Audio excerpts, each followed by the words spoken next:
Hello, my chicklets. Thank you for stopping by. Today we will be reading two separate stories that go together. The first one is Prince at a Party, and the second one is Duke at a Dance. They are in the same universe, and they should flow together fairly nicely. As always, information will be in the description.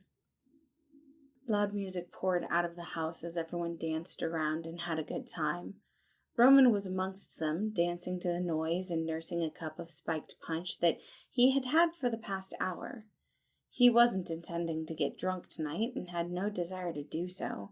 He had to drive home, which meant being responsible with how much he consumed and allowing it to get out of his system before he got behind the wheel.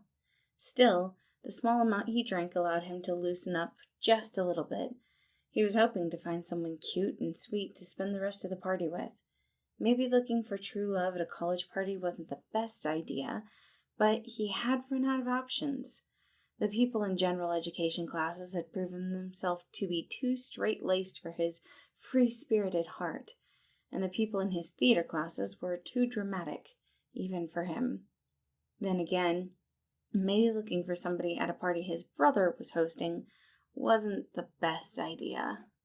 Remus had always been a strange creature, a bit eccentric in his hobbies, and his mannerisms were reminiscent of a rabid monkey. During his first year of college, Roman wouldn't have even considered going to one of his brother's parties. But something had changed. The two of them had figured out that their parents had been intentionally pitting them against one another. A lot of the fractures in their relationship were caused by their parents' sly words and Roman's need to be perfect, or Remus's need to rebel. Roman didn't want to be under the thumb of what his parents wanted. Speaking of Remus, Bro, you made it! His brother had a streak of silver in his hair that he had kept ever since high school, when he had dyed his hair obsessively. It was strange, but it suited him. For once, Roman didn't flinch as Raymond tackled him into a hug, wrapping him so tightly that he might bruise. You invited me. I wasn't going to let you down. Remus smiled. It was a rare smile that showed how much the two of them really had become closer. Just showing up was a step in the right direction. Roman wanted to open his mouth, but caught Remus's glance over to two men making their way down the hallway towards the bedroom. We need to talk more, but my boyfriend seems to have found someone who got themselves too drunk. We're gonna go take care of the poor guy. His voice had the edge of something mischievous. Roman raised his eyebrow. Don't end up on the news, brother. Remus just cackled and skipped off before Roman went back to trying to find someone to flirt with. He had already flirted with a few people, though none of the reactions were what he wanted. Roman was looking for someone to cherish, the type of person he could serenade. He wasn't looking for something quick and cheap. Roman really did want to find love. A sigh left his lips as he set down his now empty cup, rubbing his face before putting on another smile. He wasn't going to let this get him down. He was confident, handsome, and creative. He deserved love. If his psychopath of a brother could find a boyfriend, so could he. That was probably a bit barbed. Making his way towards the kitchen, which was also how to get to the back door, he thought maybe a bit of fresh air would be helpful to him. He wasn't expecting to see an absolute vision cleaning up. Roman had never seen someone so beautiful and so ethereal. The man in front of him had blonde curls that swayed as he moved, and when he turned to face Roman, the princely man could see a smattering of freckles that dusted his round cheeks. This was a creature worthy of being serenaded, if only for his beauty. Wow, Roman whispered before even realizing what he was saying.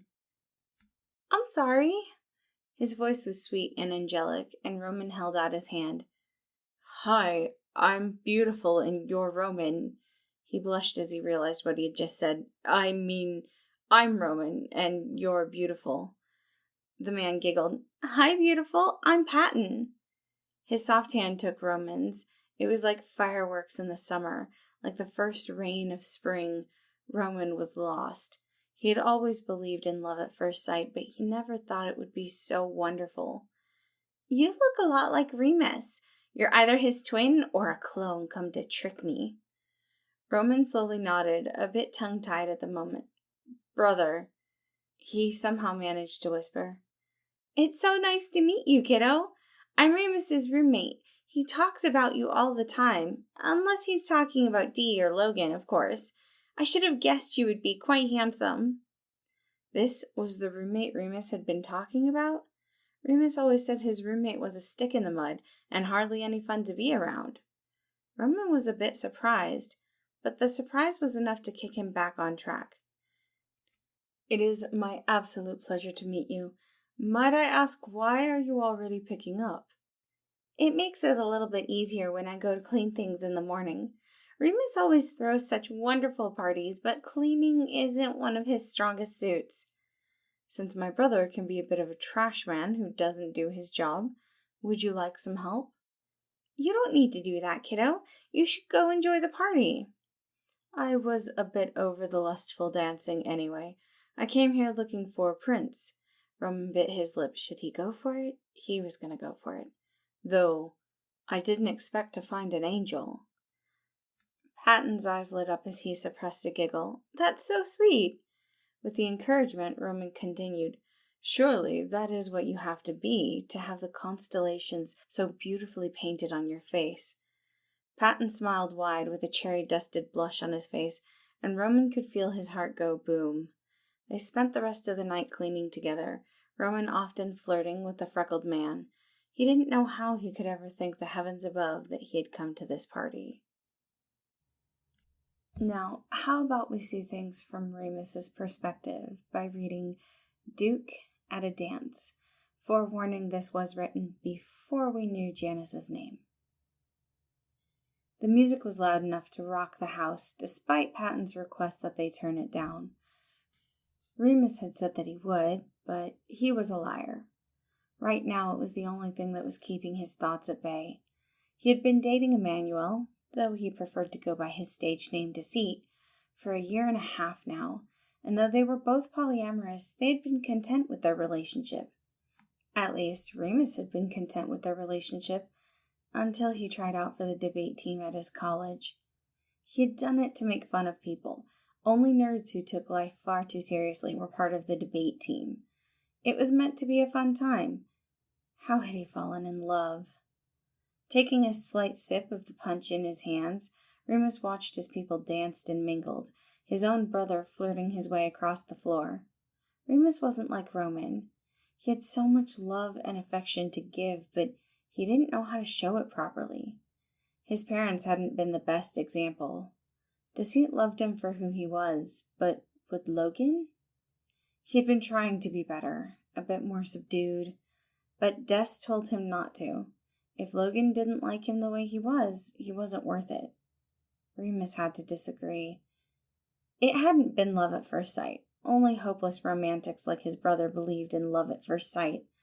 But Remus would be lying if he had said he didn't feel a spark immediately.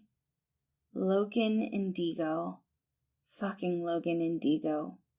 Now there was an idea. No, not yet. Not without consent. Logan. He had been assigned to debate against Remus, and Remus had been expecting another person who would be completely flustered by his random stream of consciousness. Logan wasn't. Logan had held his own in the debate, and Remus realized he fell hard. Deceit also fell, luckily having a class with Logan. It had given them the perfect opportunity to get to know Logan, as Deceit would invite him over to work on a project or study together. Remus and Deceit had discussed it at length, how they wanted their relationship to function, whether or not Logan would date both of them or just one of them. In the end, they decided it would be up to Logan.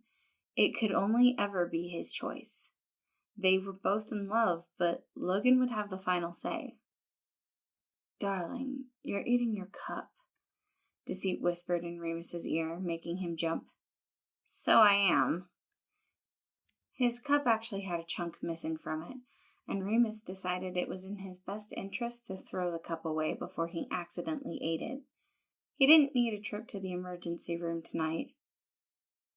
"Do you want to go talk to him? He seems to be floundering a bit."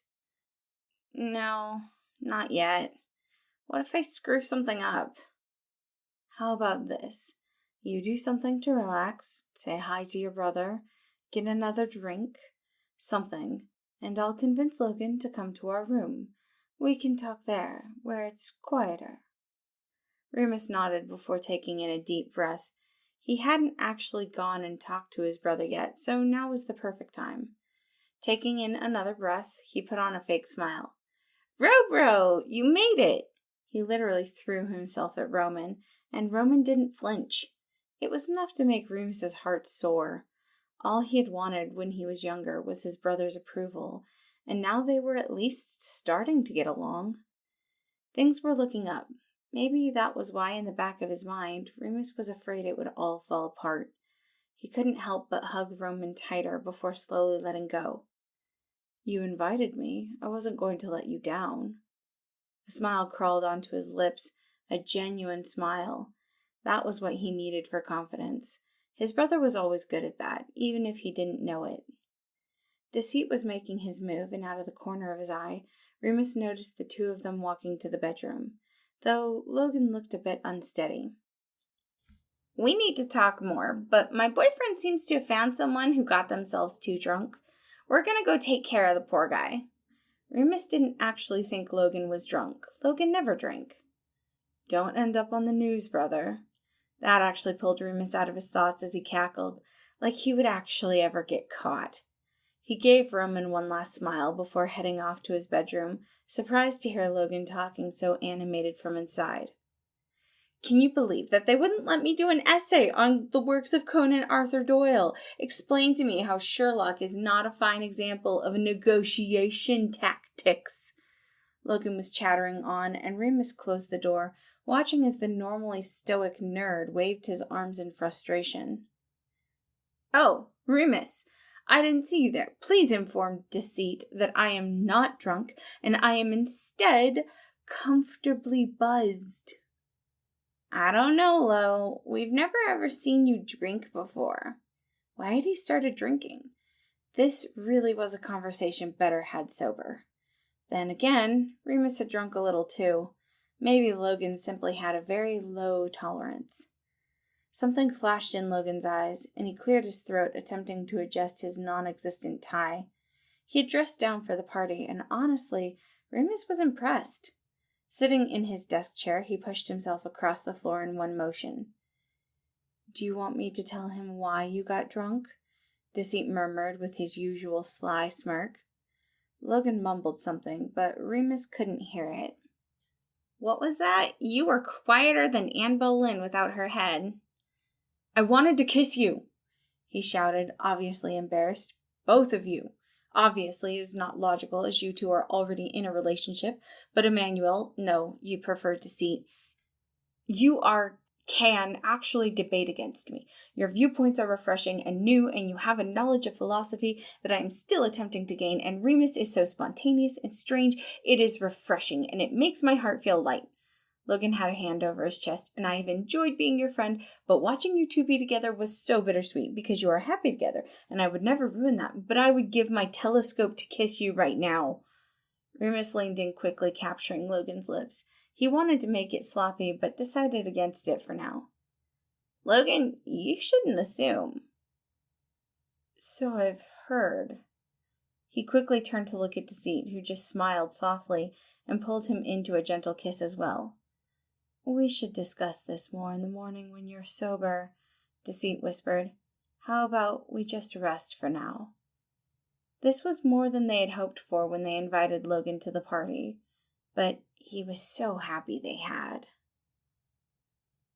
Thank you for reading. Again, this was a 2 selection of Prince at a Party and Duke at a Dance. I hope you enjoyed both of these, and I hope you have a wonderful day.